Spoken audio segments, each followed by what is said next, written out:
안녕하세요. 청취자분께서 보내주신 자료 마태복음 15장을 함께 깊이 파고들어 볼 시간이에요. 네, 이 자료를 처음 봤을 때 정말 흥미로웠어요. 숨막히는 종교 논쟁이 있고 또 마음 아픈 이방 여인의 이야기가 나오고 네, 그렇죠. 그리고 마지막엔 수천 명을 먹이는 기적까지 이 전혀 다른 세 가지 이야기가 한 장에 다 묶여 있거든요. 맞아요. 그래서 처음 읽으면 좀 헷갈릴 수도 있죠. 이게 무슨 연관이 있나 하고요. 네, 바로 그 점이에요. 그래서 오늘 저희의 목표는 이 개별적인 사건들을 하나로 꿰뚫는 어떤 연결고리, 특히 떡이라는 상징이 어떻게 변주되는지를 한번 따라가 보려고 합니다. 아, 정말 좋은 관점이네요. 떡.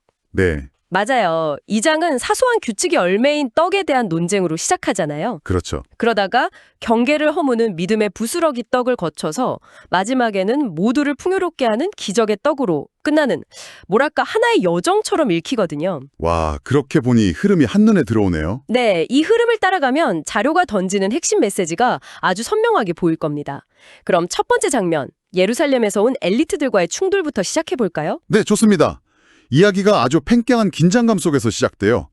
예루살렘에서 온 바리새인들과 서기관들이 예수에게 따지듯이 묻죠. 네, 왜 당신의 제자들은 손을 씻지 않고 떡을 먹어서 장로들의 전통을 어깁니까? 이게 그냥 밥 먹기 전에 손 씻어라 하는 위생 문제였다면 뭐 이렇게까지 심각한 분위기는 아니었을 텐데요. 그렇죠. 여기서 손 씻기는 위생이 아니었어요. 아주 복잡한 종교적 정결의식이었죠. 아, 의식이었군요. 네, 하나님이 직접 명령하신 게 아니라 오랜 세월에 걸쳐서 사람들이 만들어낸 장로들의 전통이었던 거예요. 그들은 이 전통을 지키는 걸 신앙의 척도로 삼았고요.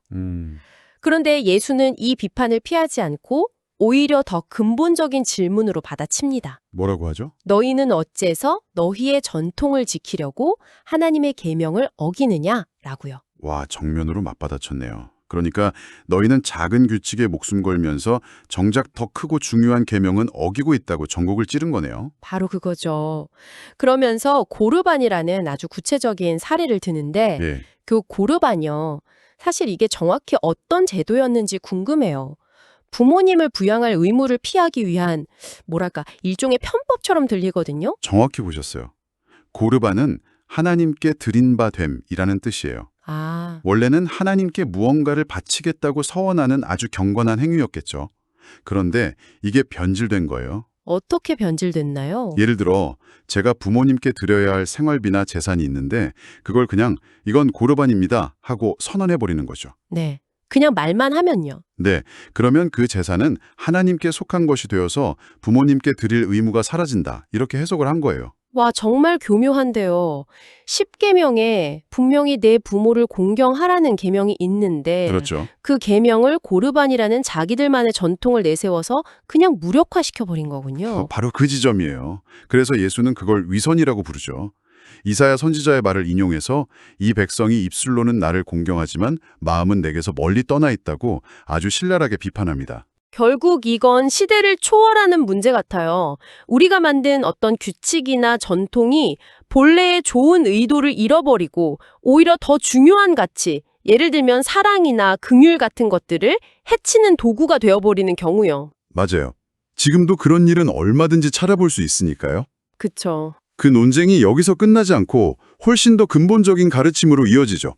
예수가 무리를 전부 불러 모아서 거의 폭탄 선언 같은 말씀을 하잖아요. 네, 그 유명한 말씀이죠. 입으로 들어가는 게 사람을 더럽히는 게 아니라 입에서 나오는 게 사람을 더럽힌다. 당시 유대인들에게는 정말 충격적인 말이었을 거예요. 그렇죠. 수백 년간 지켜온 정결 음식법 같은 율법의 근간을 흔드는 말이니까요. 심지어 제자들조차 이해를 못해서 나중에 따로 설명을 부탁할 정도였어요. 네. 그리고 바로 이 설명이 마태복음 15장 전체를 이해하는 열쇠가 됩니다. 어떤 점이 그런가요? 예수는 음식처럼 입으로 들어가는 것들은 그저 소화되고 배설될 뿐인 우리 존재의 핵심을 건드리지 못하는 외부적인 것이라고 설명을 해요. 하지만 진짜 더러움, 진짜 부정함은 우리 마음에서 시작된다는 거죠. 그러면서 마음에서 나오는 것들을 목록을 쭉 나열해요. 악한 생각, 살인, 간음, 음란, 도둑질, 거짓 증언, 비방. 와, 듣고 보니 씻지 않은 손으로 떡을 먹는 것과는 비교도 안 될 만큼 끔찍한 것들이네요. 그쵸. 결국 종교 지도자들은 겉으로 보이는 손의 깨끗함에 집착했지만 예수는 보이지 않는 마음의 상태가 본질이라고 선언한 거군요. 맞습니다. 진정한 정결함은 외적인 규칙을 얼마나 잘 지키느냐가 아니라 내면의 상태, 즉 마음의 중심이 어디를 향하고 있느냐의 문제라는 거죠. 후에 이 원칙이 실제로 어떻게 작동하는지를 보여주는 듯한 사건이 벌어져요. 그 가나안 여인 이야기로 넘어가는군요. 그렇게 진정한 정결함은 마음의 문제라고 선언하셨는데 네. 바로 그 가르침이 시험대에 오르는 듯한 사건이 이어지네요. 예수가 일부러라도 되는 것처럼 당시 유대인들이 가장 부정하다고 여겼을 이방인의 땅으로 향하거든요. 네, 두로와 시돈 지방으로 가시죠. 그곳에서 한 가나안 여인을 만나요. 이 여인은 혈통으로 보나 종교적으로 보나 당시 기준으로는 완벽한 외부인이자 부정한 사람이었어요. 네. 그녀가 예수에게 와서 귀신 들린 딸을 고쳐달라고 절규하죠. 그런데 여기서 예수의 반응이 솔직히 이 부분은 현대 독자 입장에서 읽기가 참 불편해요. 그렇죠. 많이들 그렇게 느끼시죠. 처음엔 아예 무시하고 제자들이 성가시다고 하니까 나는 이스라엘 집에 잃어버린 양에게만 보냄받았다고 선을 긋잖아요. 네, 냉정하게 말하죠. 심지어 자녀의 떡을 개들에게 던지는 게 마땅치 않다니요. 아무리 비유라고 해도 굉장히 모욕적으로 들리는데 왜 예수는 이렇게까지 혹독하게 반응하신 걸까요? 아주 중요한 질문이에요. 많은 사람들이 이 대목에서 당혹감을 느끼죠. 여러 해석이 있지만요. 네. 예수가 정말로 이 여인을 모욕하려 했다기보다는 당시 사람들 사이에 팽배했던 그 배타적인 선민사상, 즉 우리는 자녀고 저들은 개와 같다는 그 편견을 일부러 드러내서 깨트려려 했다는 해석이 설득력이 있어요. 일부러요? 네, 혹은 이 여인의 마음속 깊은 곳에 있는 믿음을 끌어내기 위한 뭐랄까 극단적인 시험이었을 수도 있고요. 어느 쪽이든 이야기의 핵심은 그 혹독한 말을 들은 여인의 반응에 있습니다. 정말 대단한 응수죠. 보통 사람이라면 무욕감에 자리를 박차고 나갔을 텐데 그럼요. 이 여인은 그 비유를 그대로 받아들이면서 그걸로 파고들어요. 주님, 맞습니다. 하지만 개들도 주인의 상에서 떨어지는 부스러기는 먹지 않습니까? 와, 그 한마디에 모든 상황이 역전되는 느낌이에요. 그렇죠. 완벽한 역전이죠. 그녀는 분노하거나 자신을 변호하지 않아요. 대신 엄청난 겸손함과 재치로 그 모욕적인 비유 안에서 희망을 찾아내요. 당신이 말씀하신 그 질서, 유대인이 자녀이고 우리가 개와 같다는 그 질서를 인정합니다. 하지만 그 질서 속에서도 당신의 은혜는 너무나 커서 거기서 떨어지는 부스러기만으로도 내 딸은 나을 수 있습니다. 라는 엄청난 믿음의 고백인 셈이죠. 부스러기라도 좋다는 두 마음. 앞서 논쟁했던 바리새인들과 너무나 대조적이네요. 맞아요. 그들은 자신들의 의로움과 전통을 내세웠는데 이 여인은 자신의 철저히 낮추고 오직 예수의 긍휼에만 매달렸어요. 바로 그겁니다. 겉으로 보기에 종교적으로 완벽했던 지도자들은 마음이 먼 위선자라는 비판을 받았지만 겉으로 보기에 부정했던 이 이방 여인은 여자여, 네 믿음이 크도다 라는 최고의 칭찬을 듣습니다. 와, 외적인 조건이나 신분이 아니라 마음의 중심에 있는 진실한 믿음이 무엇인지를 이보다 더 극적으로 보여줄 순 없었을 거예요. 그렇게 한 개인의 마음과 믿음에 집중했던 이야기가 이제는 수천 명의 배고픔이라는 거대한 무리로 확장되는군요. 네. 무대가 갈릴리로 다시 옮겨지면서 분위기가 완전히 바뀌네요. 네. 갈릴리 호숫가에 수많은 군중이 모여들어요. 다리 저는 사람, 장애인, 맹인, 말 못하는 사람들. 그야말로 고통받는 사람들의 총집합소 같죠? 예수는 그들을 모두 고쳐주고 사람들은 그 광경을 보며 이스라엘의 하나님께 영광을 돌립니다. 논쟁과 개인적인 만남을 거쳐 이제는 공동체를 향한 대규모의 긍휼이 펼쳐지는 장면이죠. 그런데 문제가 생겨요. 사람들이 예수를 따라다닌 지 사흘이나 돼서 먹을 게 다 떨어진 거죠. 네, 예수가 이들을 굶주린 채로 보낼 수 없다고 걱정하자 제자들의 반응이 참 흥미로워요. 그 부분이죠. 이런 광야에서 이 많은 사람을 먹일 떡을 어디서 구하겠습니까? 하고 묻거든요. 그렇죠. 사실 얼마 전에 떡 5개와 물고기 2마리로 5,000명을 먹였던 기적, 그 오병이어 사건을 이미 경험했잖아요. 맞아요. 그런데도 똑같은 문제 앞에서 또다시 막막해하는 거예요. 이게 어쩌면 우리 인간의 모습과도 같아요. 그러네요. 아무리 큰 은혜를 경험했어도 눈앞에 닥친 현실적인 문제 앞에서는 쉽게 절망하고 잊어버리는 거죠. 제자들에게 남은 건 떡 7개와 작은 생선 2어마리 뿐이었어요. 정말 턱없이 부족한 양이죠. 네. 그런데 예수는 그걸 가지고 감사 기도를 드린 뒤에 사람들에게 나눠주기 시작합니다. 그리고 놀라운 일이 벌어지죠. 여자와 아이를 제외하고도 남자만 4,000명이 모두 배불리 먹었어요.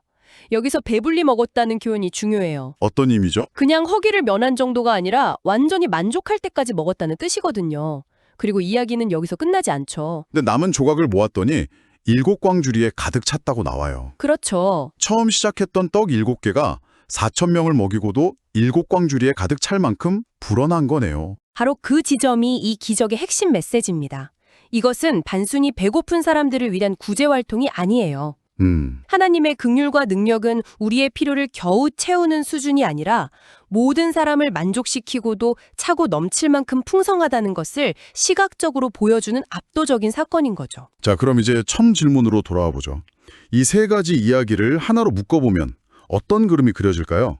규칙의 열매인 떡, 부스러기 떡, 그리고 기적의 떡. 이 3가지 떡을 따라가 보니 하나의 흐름이 보이는 것 같아요. 네, 아주 뚜렷한 흐름이 보이죠. 첫 번째, 바리새인들의 떡은 사람을 판단하고 나누는 규칙의 떡이었어요. 아, 규칙의 떡. 네, 씻었냐 안 씻었냐, 전통을 지켰냐 안 지켰냐, 이 떡은 사람을 얽매고 정죄하는 도구가 됐죠. 그런데 두 번째, 가나안 여인의 떡은 달랐어요. 그녀는 자녀들의 떡에서 떨어진 부스러기라도 괜찮다고 말했죠. 이건 경계를 뛰어넘는 믿음의 떡이었어요. 자격 없는 자신을 인정하고 오직 은혜에만 의지하는 겸손함이 담겨 있었고요. 그리고 마지막, 4,000명을 먹인 떡은 모든 사람에게 차별 없이 부어지는 긍휼과 은혜의 떡이었어요. 네. 이 떡은 부족함이 아니라 풍성함을, 배제가 아니라 포용을 상징하죠. 결국 이 모든 것을 관통하는 키워드는 다시 마음으로 돌아옵니다. 아, 또 마음이군요. 네, 중요한 것은 외적인 규칙이나 신분이 아니라 그 마음이 닫혀 있느냐? 아니면 간절함으로 열려 있느냐는 거죠. 텅 빈 형식주의에 대한 신학적인 논쟁이 경계 밖에 있던 한 개인의 진실한 믿음을 통해 증명되고 마침내 수천 명을 향한 압도적인 긍휼의 기적으로 완성되는 구조군요. 그렇죠. 와, 정말 놀랍도록 긴밀하게 연결되어 있네요. 그렇죠.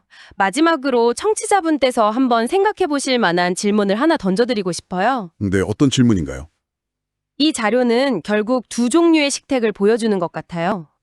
하나는 누가 이 식탁에 앉을 자격이 있는가를 따지는 바리새인들의 식탁이고, 다른 하나는 누구든 와서 배불리 먹으라고 초대하는 예수의 광야 식탁이죠. 아, 이 자료는 사람을 얽매는 규칙과 모두를 풍요롭게 하는 은혜의 차이에 대해 오늘 우리에게 무엇을 이야기하고 있는 걸까요? 그리고 우리 삶 속의 식탁은 과연 어느 쪽에 더 가까울까요?